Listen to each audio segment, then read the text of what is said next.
प्रिय श्रद्धालुओं, जय श्री कृष्णा, जय श्री राम, जय श्री राधे राधे, जय श्री महाकाल। इस प्रवचन में आपको श्रवण कराएंगे रामचरितमानस उत्तरकांड की प्रमुख चौपाइयाँ, दोहे,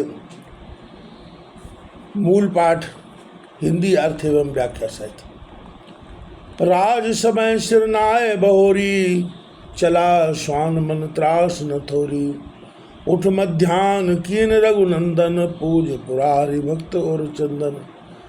फिर राजसभा को सिर नवाकर मन में कुछ भी दुख न मानता हुआ उठता चला गया। श्री रामचंद्र जी ने उठकर संध्या की और भक्तों के प्रसन्न करने वाले शिव जी का पूजन किया।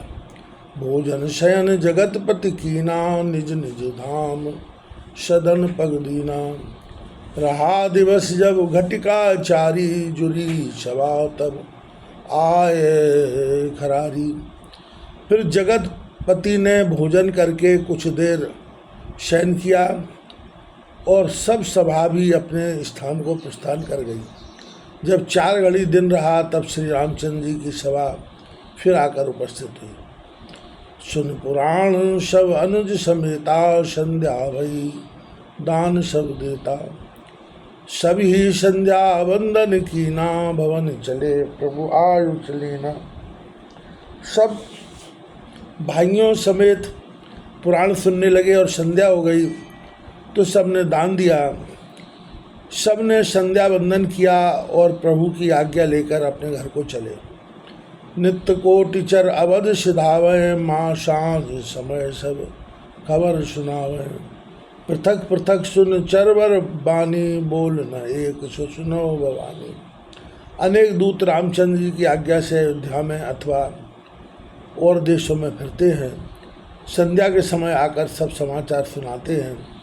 हे पार्वती सुनो, अलग अलग दूतों की श्रेष्ठ वाणी सुने, परंतु उनमें से एक नहीं बोला। कछु कह न सकते पूछ सादर, बचन बेग न आवहीं। एक रजक पत्नी कहत डांटत, व्यंग कह समझावहीं। सुन बचन कृपा निधान, चर के मध्य उर राखे हरि। निस सपन देखत जगतपति, पुन जाग दारुण दुख करी। जब वह कुछ न कह सका तब श्री रामचंद्र जी ने आदरपूर्वक पूछा, सो उससे शीघ्र वचन न आवे। फिर जो कड़ी करके पूछा, भगवान एक धोबी अपनी धोबिन से डांटकर दुर्वचन कह रहा था कि मैं राम नहीं हूँ, जो उन्होंने पराए घर में रही हुई जानकी को रख लिया। तू मेरे घर से निकल जा। यह दूत के वचन सुनकर जगतपति श्री रामचंद्र जी ने उसको हृदय में रख लिया। रात्रि को स्वप्न में भी यही देखा। रानी जो महसूस करने लगे। बीती रात बीती अवध,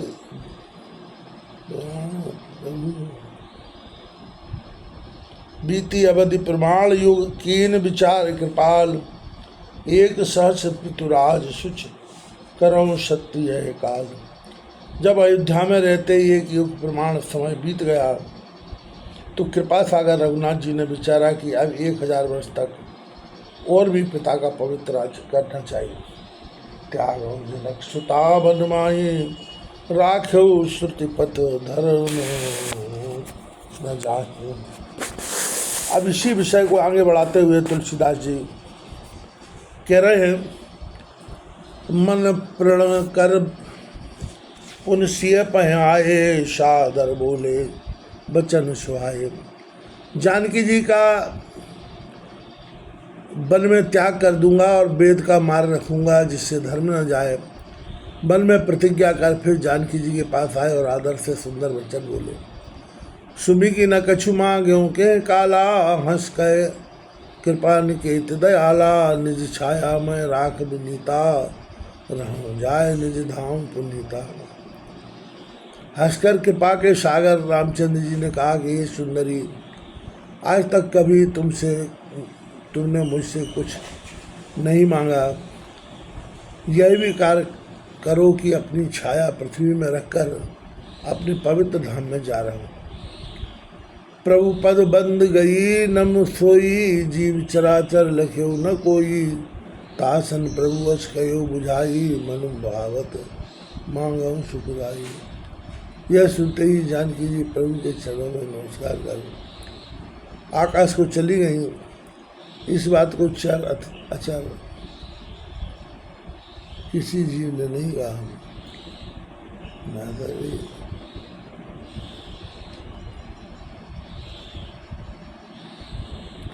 माया की सीता से श्री राम जी ने यह बात समझाकर कही कि तुम अपना मनमाना सुखदायक वर मांगो। नाथ साथ मुनिधाम सुहाई, आई तजग्रह मन सकुचाई, मुनि त्रिय भूषण सकल सुहाये, पहराऊं प्रभु जो मन भाए। जानकी जी बोली कि मुनियों के सुंदर स्थान को छोड़कर आपके साथ अब आने से मन में बड़ा संकोच हुआ है। मेरी इच्छा है कि स्त्रियों के पहनने के योग सब सुंदर गहने मन भाए मुनि पत्नियों को पहनाऊं। हस कहीं कृपा निकेत सकारे, पूजय मन अभिलाष तुम्हारे। हंसकर श्री रामचंद्र जी ने कहा कि प्रातःकाल तुम्हारे मनोरथ पूरे हो जाएंगे, अर्थात तुम मुनि कन्याओं को वस्त्रादि ले जाना। पोत प्रात जब जगतपति जागे, रमा निवेश, आयाचक गण गावत सुखद मृत्यु।